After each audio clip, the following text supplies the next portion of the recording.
molecular biology of the gene. So we're talking about what a gene is and what that looks like. So the first thing that this chapter talked about was how we know DNA is the genetic material. So you remember there were a couple of experiments you need to know about. Griffith did one of them, Hershey Chase did another. And we talked about the structure of DNA, so this should look really familiar. You should remember what a nucleotide is. You should remember that DNA is anti-parallel. The two strands are complementary. You should remember what A, T, G, C stand for. They're all bases.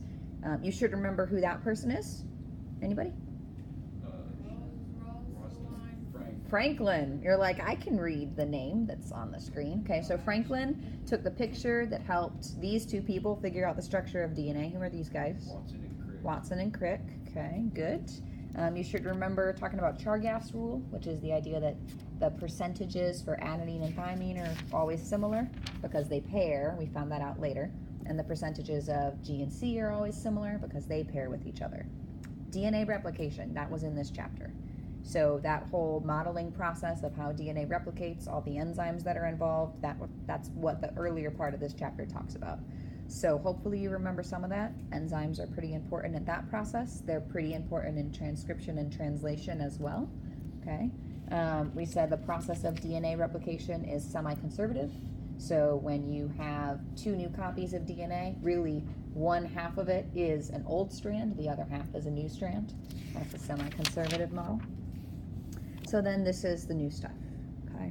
So in this section, which is just this page, it really talks about what the central dogma is. A good summary of this whole section is this picture. So we have the transcription process, which we've talked about a little bit already. That's when we go from DNA to RNA. That happens in the nucleus. And then translation happens outside of the nucleus. And this is where we go from RNA to protein. So RNA to a sequence of amino acids, okay? Something that's talked about here, you should read about this. The note that I put on here is it's not one gene to one enzyme. You should read about this because it talks about why that theory changed. But originally, as scientists were talking about and figuring out how your genes translated into proteins, they thought one gene was equivalent to one enzyme, so one protein. And they found out and figured out after doing some math, that's not going to work quite right. So a conversation that I had with a couple of you last week was about the number of genes we have versus the number of polypeptides that can get made in the body. Do you remember what the numbers were like?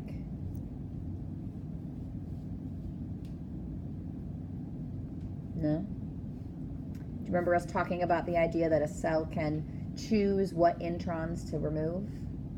And if you remove different introns, you get different proteins? Remember that? Some of you are like, still no.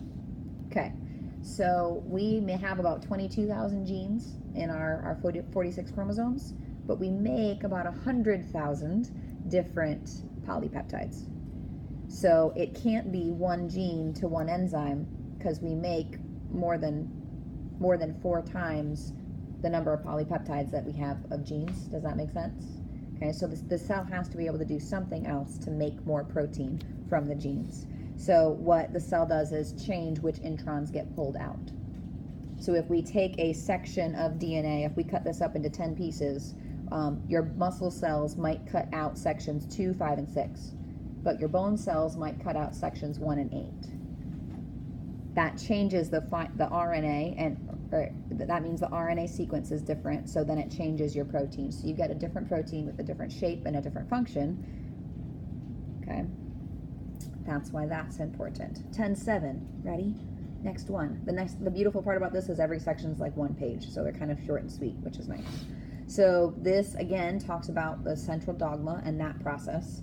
So something that's described in here is why we use the terms transcription and translation. So transcription, we're going from DNA to RNA. They're both nucleic acids. It's kind of like saying they're the same language. They're just different versions of the same language. They both have bases. So the length of DNA that you copy is the same length as the RNA, one nucleic acid to one nucleic acid. You're not really changing a whole lot.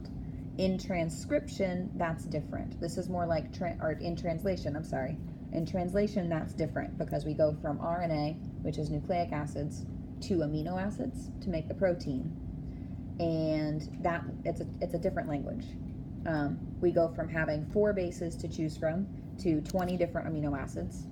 We go from 1 nucleic acid being the same as 1 nucleic acid to you need 1 of these, 1 piece of RNA, so 1 nucleotide, doesn't build you a whole amino acid.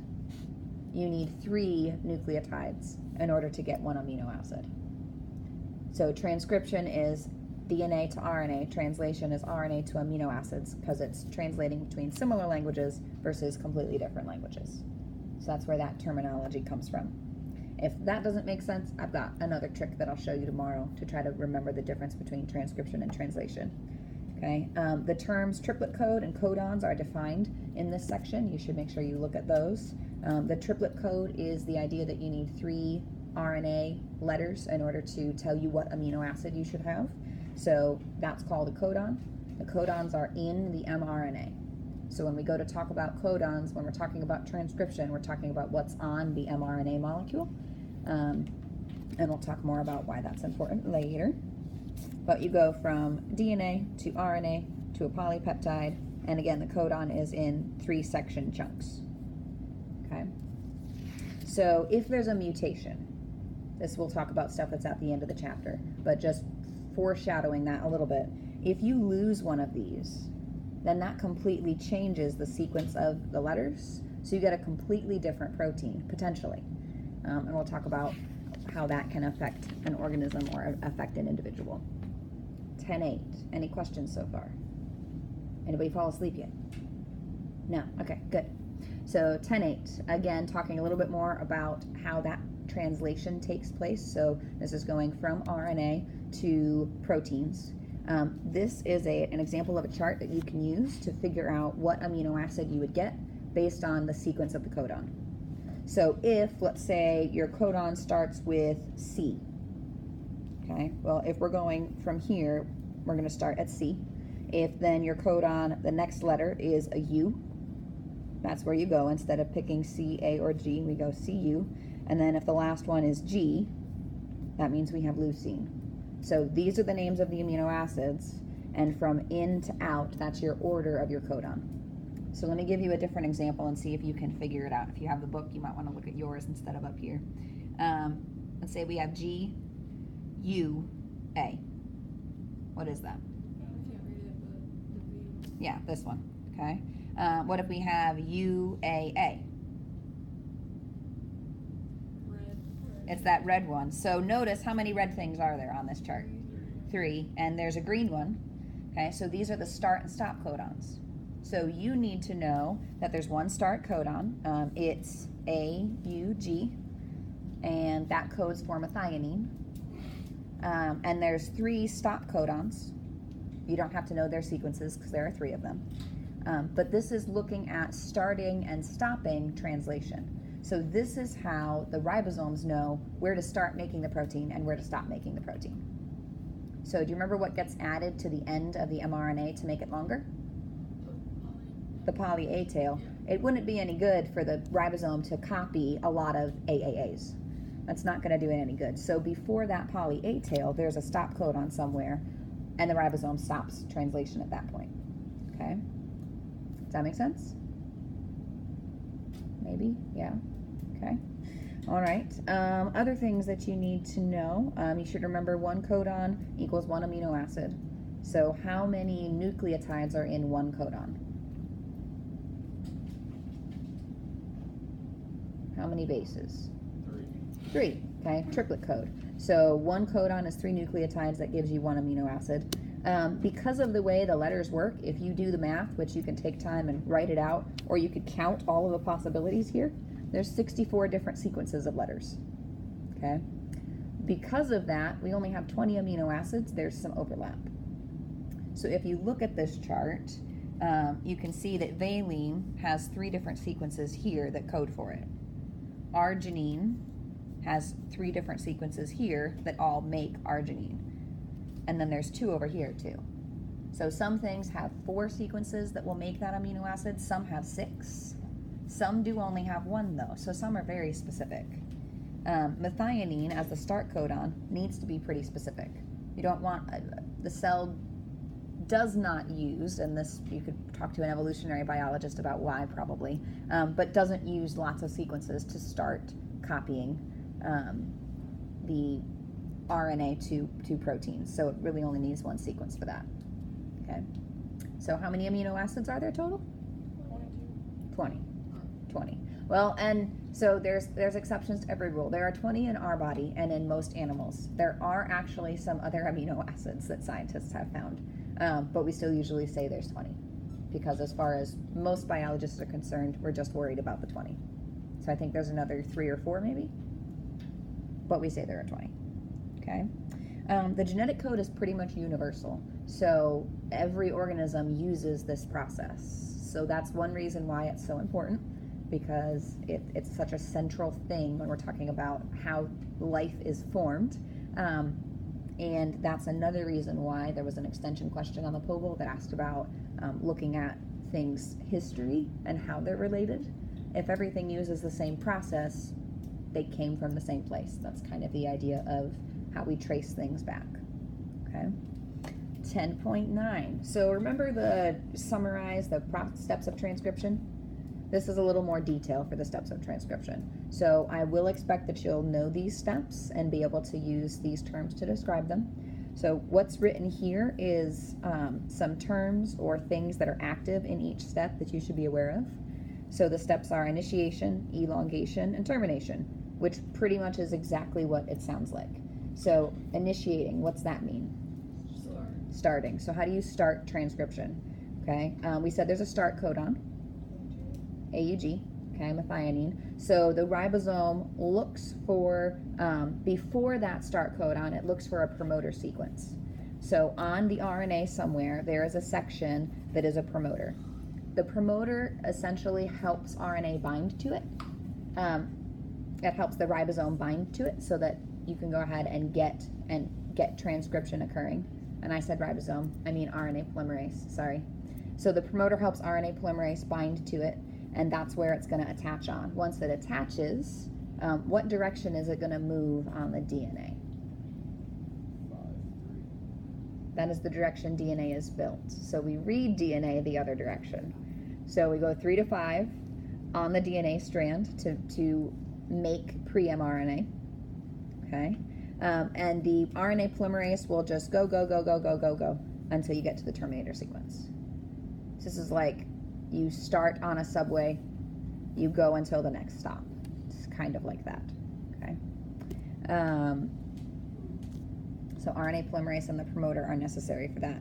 With elongation, again, as the RNA polymerase is moving along the DNA, it's adding nucleotides together. What kind of nucleotides are they?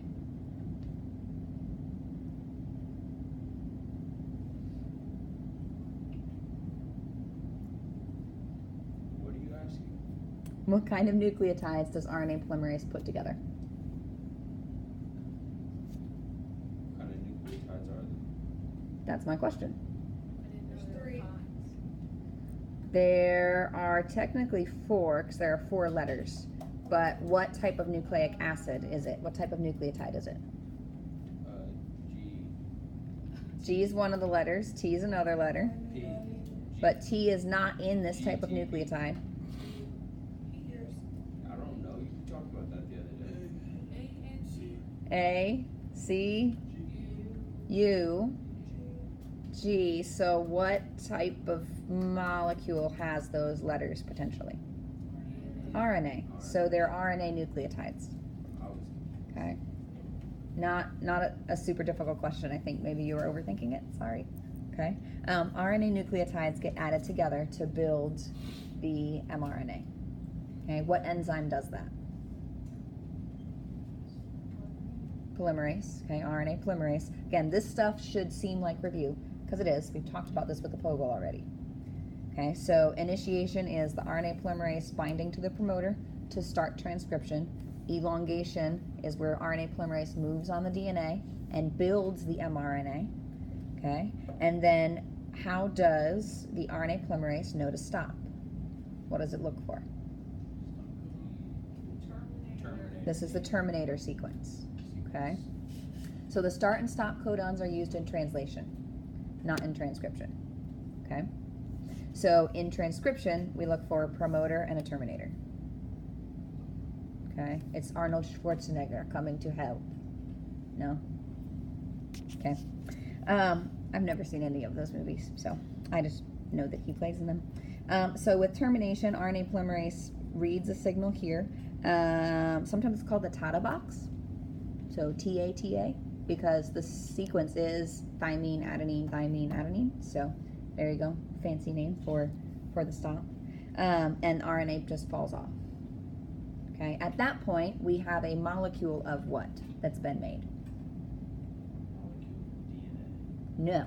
The DNA is left behind. It gets closed back up, so it's zipped back up. Okay? But what is made during transcription? RNA. What kind of RNA? mRNA. What kind of mRNA? Pre-mRNA, because it's not the final thing, right? What has to happen before pre-mRNA becomes mRNA? It starts with an E. It gets edited, so that starts with an E. We'll go with that. Endonucleases. No, the exonucleases pull it apart. We'll get to that though. Okay, so you have to edit the RNA. So where does the editing happen? The nucleus. In the nucleus. So the editing happens before the mRNA leaves the nucleus. Okay, so there's three different things that happen. Remember, M means messenger, so that's just kind of a reminder. The splicing. Splicing is a fancy term for you cut out things and you put what's left back together. So the introns are what are removed. The exons are stuck back together. Okay. And then we add a 5' cap and a poly A tail. Based on a POGL and based on what you read here to review, you should know the purpose of removing the introns, of adding a cap, and adding a tail. So you need to know why those are important or why the cell needs those. Okay? Questions about that? No? Okay. If you don't remember why, you can go back and look at the POGL and add that to your notes, or you can read through this and add that to your notes. Okay? The splicing is done by a complex, so kind of like a ribosome. It has a specific function. This complex is actually called a spliceosome. Really scientific, technical term. And I just think that sounds cool, so I thought I'd share it with you. The spliceosome is what does the splicing. Okay? This is as far as I'm lecturing today.